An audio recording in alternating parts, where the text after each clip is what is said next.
JBN, we keep you informed. I am Michelle Jones, and in the news, 2 killed in St. Elizabeth crash. The police have confirmed that 2 young men have died as a result of injuries they sustained in an accident along the Wyers Falls Main Road in St. Elizabeth on Friday night. The driver of the vehicle is currently in hospital nursing injuries. The deceased have been identified as 21-year-old Chavoy Smith, a farmer, and 20-year-old Shamar Stevens, both of Catskin District in St. James. Reports are that at about 6 p.m. on Friday, the driver of the vehicle lost control. The car climbed an embankment before overturning several times. 2 charged with illegal possession of firearm. 2 men have been charged in connection with the siege of a firearm and ammunition during a joint police-military operation in Quarry Hill, St. Catherine on September 15. Charged with illegal possession of firearm and ammunition are 60-year-old Samuel Richards, a taxi operator, and 22-year-old James Cameron, a laborer. Both are from Spanish Town in the parish. Reports from the Spanish Town police are that at about 8:40 p.m., lawmen were alerted to a candlelight session being held in the community and went to make inquiries. On their arrival, 2 men were seen acting in a manner that arose their suspicion. The men were accosted and searched. A motor vehicle in the vicinity was also searched.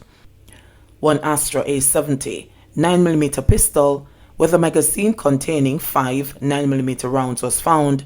The men's court date is being finalized. 2 charged in connection with quadruple murder in Clarendon. 2 men have been charged for the murder of the 4 people killed in an early morning attack in Clarendon 2 weeks ago. Investigators say the accused men, 38-year-old Oral Richards, otherwise called Creamy, and 24-year-old Andre Bennett, better known as Amma, gave caution statements admitting their roles in the crime.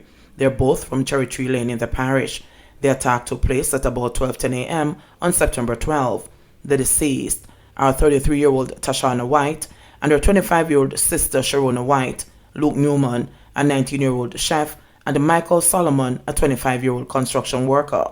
They all lived in Havana Heights, Phase 3, in the Denby section of the parish.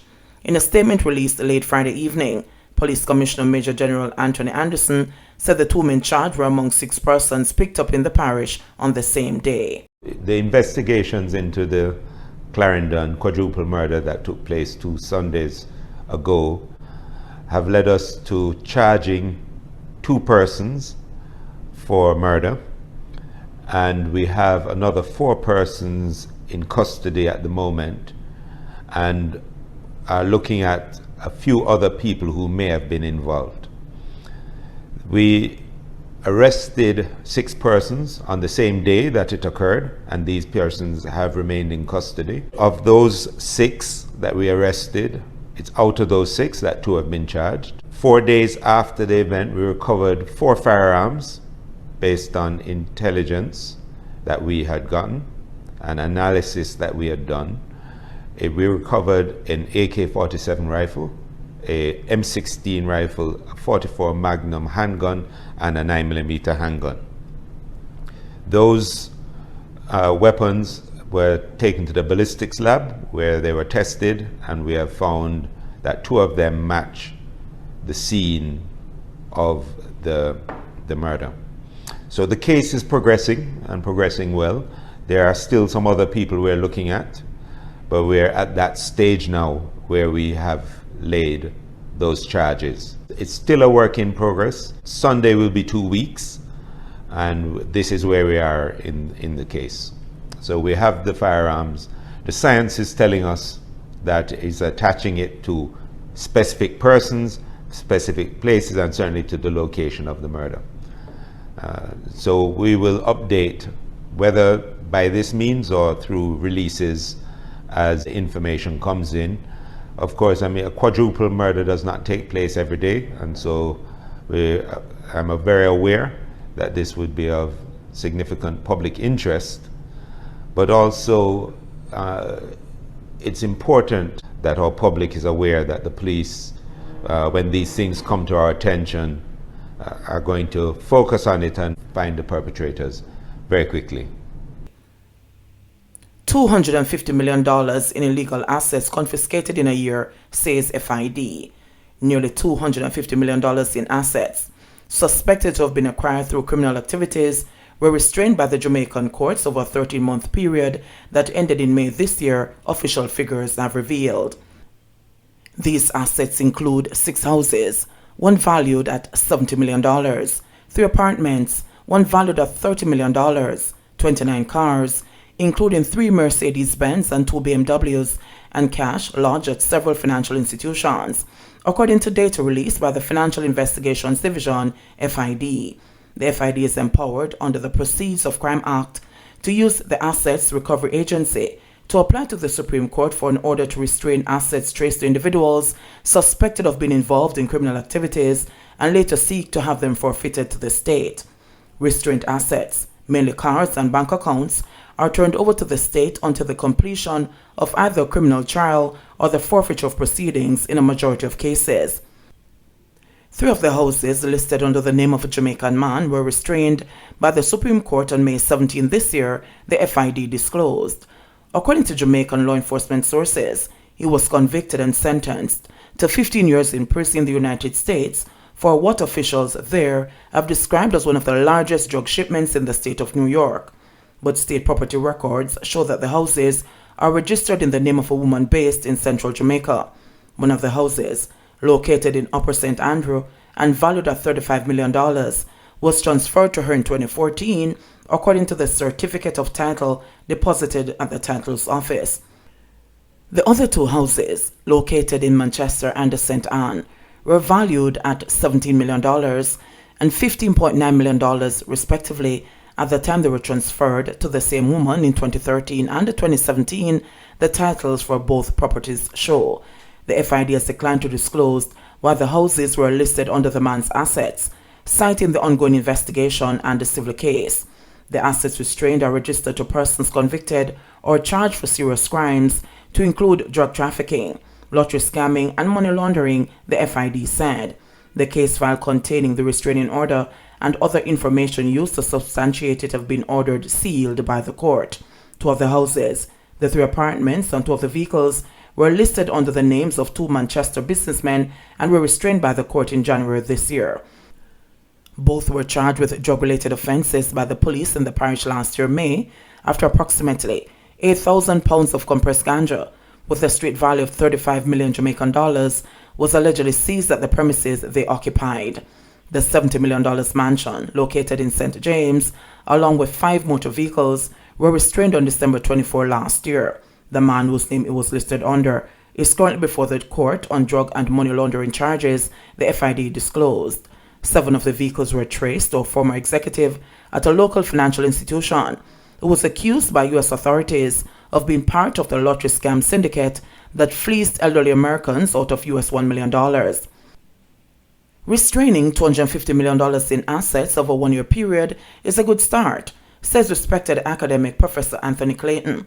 But it is only a tiny fraction of the sums believed to be the proceeds of corruption, added Clayton, explaining that crime is the most common form of corruption. Jamaica's GDP is $14.6 billion US dollars, so the cost of corruption could add up to about $730 million US dollars annually, said the professor, using the 5% benchmark suggested by the World Economic Forum as a cost of corruption. Matthew Samuda knocks Bunting's criticism of Jamaica's COVID-19 response. Government Senator Matthew Samuda denied a claim made in the Senate Friday by opposition Senator Peter Bunting that the government is using a troll army to intimidate people opposed to its policies. This government has invested in a powerful communications machinery for political purposes and uses it inappropriately to deal with a genuine national crisis. They have employed a troll army, using state resources to intimidate opposing voices, Bunting claimed in his contribution to the annual State of the Nation debate in the Senate. However, he said that history does not judge leaders and administrations based on their popularity or their electoral success, but on what they did for their countries. Did they protect their people? Did they improve the lives of their people? These are not matters of perception or social media chatter. These are the true measure of any government, and they can be objectively measured, Bunting added.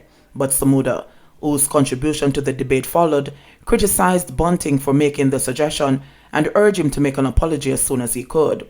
There is no troll army employed by the government or the political party to which I am a member. The people on social media just don't like you guys, he said in his response. Samuda also took note of a number of other criticisms made by Bunting in his speech, including that the government had allocated billions of dollars to public relations across various ministries, used the Disaster Risk Management Act regulations for elective enforcement to control dissent, and pandering to the most powerful vested interest in the society. I don't see the response to the pandemic as inequitable in the way that Senator Bunting expressed. I had to sit and face calls from some of the 1% to 10% of the population that Senator Bunting alluded to who would have been quarantined and have been held uncharged under the Disaster Risk Management Act. They have had their fair share of the 2,000 would have been charged, he said. That fact, outside of other decisions, tells me that it has been applied equitably in terms of enforcement, Samuda stated. No policy implementation is perfect. There are always outlying situations, but I know that this government has done everything in its power to ensure that the policies are applied equitably, evenly, and that we do our best to protect lives and livelihoods, he said. There is constant instruction from the Prime Minister, and Senator Hill will back me up on this, that the Prime Minister has held it close to his heart, and there is no convention on COVID where it doesn't discuss the impact on the poor, and where it does not insist on the equitable enforcement of the measures regardless, Samuda stated. I am putting that on the table because I see very, very differently from how Senator Bunting would have seen it, Samuda added. 521 new COVID-19 cases in Jamaica, 3 more deaths. Jamaica recorded 521 new COVID-19 cases and 3 deaths on Friday, bringing the infection total to 82,349 and the virus death toll to 1,824. The Ministry of Health and Wellness reported that the new cases comprise 277 females and 242 males with ages ranging from 2 days to 95 years. The cases were recorded in Clarendon, 19, Hanover, 8, Kingston and St. Andrew, 127, Manchester, 5, Portland, 14, St. Anne, 28, St. Catherine, 133, St. Elizabeth, 14, St. James, 48, St. Mary, 30, St. Thomas, 66, Trelawney, 12, and Westmoreland, 17. The deceased are a 46-year-old male from St. Catherine, a 65-year-old male from St. Elizabeth, and a 70-year-old female from St. Elizabeth. Meanwhile, 231 more people have recovered over the last 24 hours, bringing the total number of recoveries to 51,871. Currently, 638 people are hospitalized, 90 of which are severely ill, while 31 are critically ill and 121 are moderately ill. There are 28,082 active cases island-wide. JBN, we keep you informed. Please remember to subscribe, like, share, leave us a comment, and click the notification bell to receive our daily news items.